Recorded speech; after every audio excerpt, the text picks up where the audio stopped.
بسم اللہ الرحمن الرحیم۔ خلیفہ اول حضرت ابو بکر صدیق حضرت علی رضی اللہ تعالیٰ عنہ کے گھر جا کر کیوں روئے،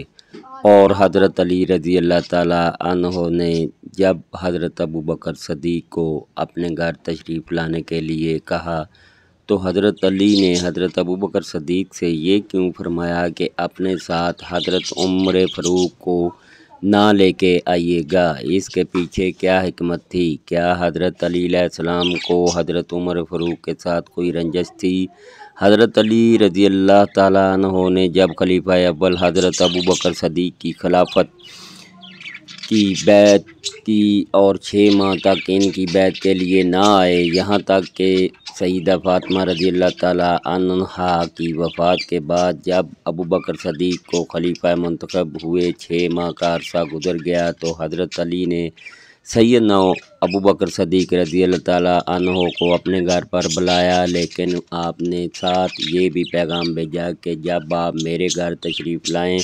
تو اکیلے آئیے گا، سیدنا عمر فاروق کو اپنے ساتھ لے کر نہ آئیے گا۔ محترم ساتھیو، اس کے پیچھے کیا حکمت اور کیا وجہ تھی کہ حضرت علی نے حضرت عمر فاروق کو ابو بکر صدیق رضی اللہ تعالیٰ عنہ کے ساتھ اپنے گھر لانے سے منع کیوں فرمایا؟ محترم ساتھیو، نبی کریم صلی اللہ علیہ وسلم کے وصال با کمال کے بعد تصفیہ بنی ساعدہ میں انصار صحابہ کرام کے خلافت کے بیعت کے لیے ایک میٹنگ بلائی، جس کے میں بہت سے صحابہ کرام خلافت کے لیے بیعت لینے کے لیے مشورہ کرنے کے لیے جمع ہو گئے۔ نبی کریم صلی اللہ علیہ وسلم کی تدفین سے فارغ ہونے کے بعد حضرت ابو بکر صدیق رضی اللہ تعالیٰ عنہ اور عمر فاروق رضی اللہ تعالیٰ عنہ بھی وہاں پر تشریف لے گئے، اور وہاں پر انصار صحابہ کرام نے اپنے میں سے خلیفہ نامزد کرنے کی سفارش کی تو حضرت ابو بکر صدیق رضی اللہ تعالیٰ عنہ اور عمر فاروق رضی اللہ تعالیٰ عنہ نے انصار صحابہ کرام کو قبیلہ قریش کی قدر و منزلت سے آگاہ کیا اور انصار کو یہ سمجھانے کی کوشش کی کہ خلیفہ انصار میں سے نہیں بلکہ قریش میں سے ہونا چاہیے۔ چنانچہ اس وقت کے حالات و واقعات کے پیش نظر حضرت ابو بکر صدیق رضی اللہ تعالیٰ عنہ خلیفہ نے حضرت ابو درداء اور حضرت عمر فاروق رضی اللہ تعالیٰ عنہ میں سے کسی کو خلیفہ منتخب کرنے کا مشورہ دیا، لیکن حضرت عمر فاروق رضی اللہ تعالیٰ عنہ نے خود ہی سیدنا ابو بکر صدیق رضی اللہ تعالیٰ عنہ کے ہاتھ پر بیعت کی، اور یوں تمام دیگر صحابہ کرام علیہ السلام اجمعین نے بھی سید ابو بکر صدیق رضی اللہ تعالیٰ عنہ کے ہاتھ پر بیعت کر لی۔ یوں سیدنا ابو بکر صدیق رضی اللہ تعالیٰ عنہ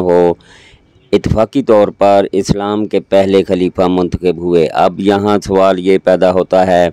کہ اس سارے معاملے میں سیدنا علی رضی اللہ تعالیٰ عنہ اس منظر نامے سے غائب کیوں تھے؟ کیا ان کے دل میں سیدنا ابو بکر صدیق رضی اللہ تعالیٰ عنہ کے لیے کوئی بغض تھا، یا کیا حضرت علی رضی اللہ تعالیٰ عنہ خود کو خلافت کا امیدوار اور حقدار خیال کرتے تھے؟ محترم ساتھیو، اس کے پیچھے وجوہات یہ تھی کہ حضرت فاطمہ الزہرا رضی اللہ تعالیٰ عنہا جو کہ نبی صلی اللہ علیہ وسلم کی لاڈلی دختر تھی اور حضرت علی رضی اللہ تعالیٰ عنہ کی اہلیہ تھی، وہ سخت بیمار تھی۔ نبی صلی اللہ علیہ وسلم کی وفات کے بعد وہ ان کے رنج اور دکھ میں بہت شدید علیل ہو گئی تھی۔ حضرت علی رضی اللہ تعالیٰ عنہ ان کی تیمارداری میں ان کی خدمت میں مصروف رہتے تھے۔ چنانچہ یہ 6 ماہ حضرت علی رضی اللہ تعالیٰ عنہ نے اپنے گھر پر ہی گزارے۔ چنانچہ اس دوران مسلمانوں نے حضرت ابو بکر صدیق رضی اللہ تعالیٰ عنہ کو خلیفہ منتخب کر لیا۔ اب تمام لوگوں کی نظر حضرت علی رضی اللہ تعالیٰ عنہ پر مرکوز تھی، کیونکہ اہل بیت کے سرکردہ حضرت علی رضی اللہ تعالیٰ عنہ ہی تھے، اور نبی کریم صلی اللہ علیہ وسلم کے تربیت یافتہ نہ صرف ان کے چچا زاد بھائی تھے بلکہ ان کے داماد بھی تھے، اور نبی صلی اللہ علیہ وسلم کے بعد ان کی شخصیت مدینہ منورہ میں سب سے زیادہ پر اثر شخصیت تھی۔ لیکن حضرت ابو بکر صدیق رضی اللہ تعالیٰ عنہ کا بلند مرتبہ بھی کسی سے